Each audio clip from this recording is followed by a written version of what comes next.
tuig 33 pa lang giingnan na ni Kristo sa Apostol Pedro, Simon at imana ang akong karnero. Tuig 33 pa lang iyan ang gitugyan kang Apostol Pedro ang pag-atiman siyang karnero.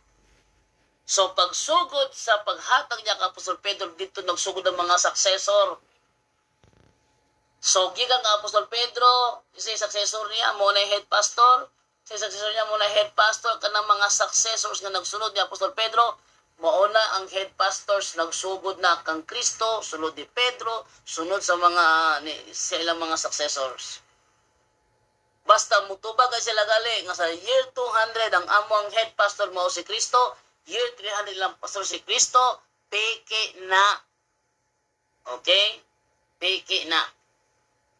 Wala, ikaduha nga pangutana, unsa may inyong na-contribute ni adtong panahong giporma og libro ang Biblia.